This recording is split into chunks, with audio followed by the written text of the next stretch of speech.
ladies and gentlemen.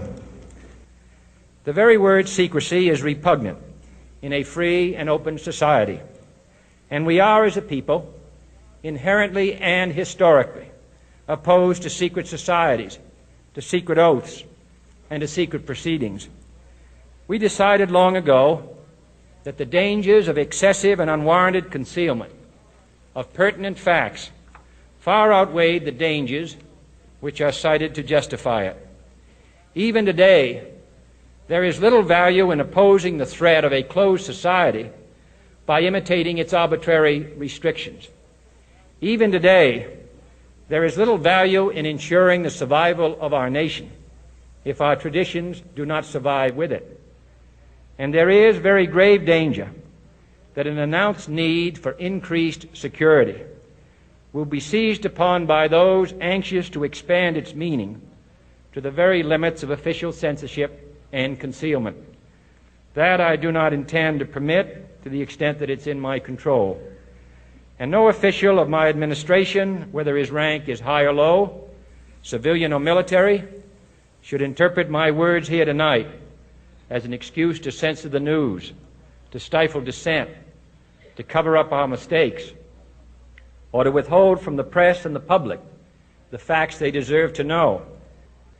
For we are opposed around the world by a monolithic and ruthless conspiracy that relies primarily on covert means for expanding its sphere of influence, on infiltration instead of invasion, on subversion instead of elections, on intimidation instead of free choice, on guerrillas by night instead of armies by day.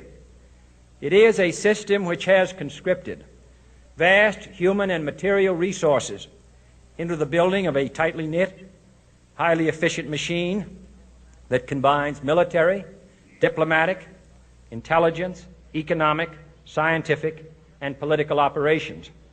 Its preparations are concealed, not published. Its mistakes are buried, not headlined. Its dissenters are silenced, not praised. No expenditure is questioned, no rumor is printed, no secret is revealed.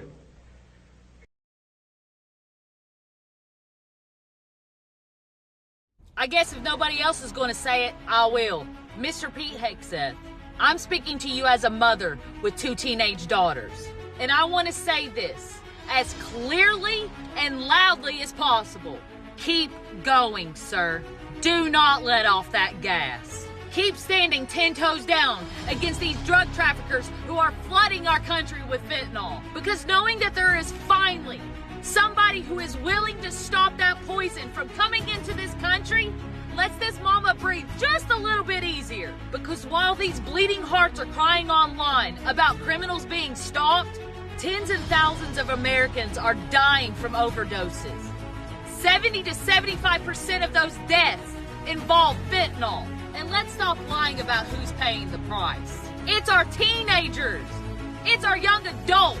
So no, I'm not sitting over here just clutching my pearls because 80 to 95 traffickers got their dirt nap. I'm too busy worried about the tens of thousands of families who will never get a second chance. I won't shed not one tear for people who profit off addiction. I won't lose any daggum sleep over supply chains that are built on dead kids. This is what leadership looks like. This is what accountability looks like. This is what protecting a nation's children actually looks like. I voted for actions, not excuses. I voted for protection, not performative outrage. So, Mr. Pete Hegseth, sir, thank you. Thank you for finally putting American kids first.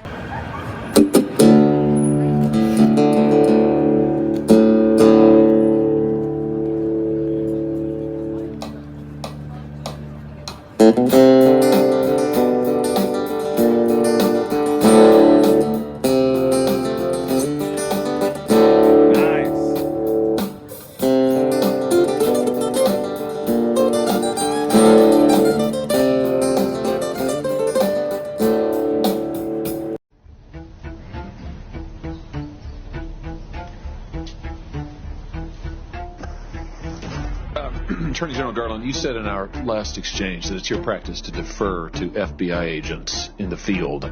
I was interested, given your answer, to read in this morning's Washington Post that the FBI is saying that you overruled them when it came to raiding ex-President Trump's personal residence.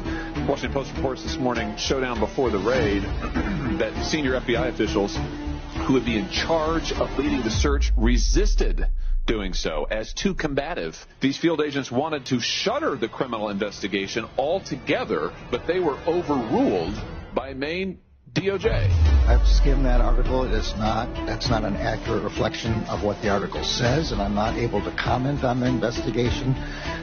My comment earlier was about tactics on the ground in particular cases. Wait. You said it's not I'm reading to you from the article. Quote, senior FBI officials who would be in charge of leading the search resisted the plan as too combative and proposed instead to seek Trump's permission to seek his property, according to 4 people, end quote. There is often a robust discussion, and in the end, and it's encouraged among investigators and prosecutors. But yes, and you made the decision. I did. That's right. You said you did. No, I'm sorry. What I said was I approved the decision. So you didn't make the decision to raid? I approved the decision to seek a search warrant after probable cause was overruling the FBI agents who did not want to do so. Did you talk about this with the White House? The memorandum does not. That Washington Post article does not say what you're saying. I'm sorry, and I'm not able to describe this in any further. Mr. Chairman, I'll just ask that this entire article be entered into the record. Without objection. And we can read for ourselves. I invite people to go and look. It says.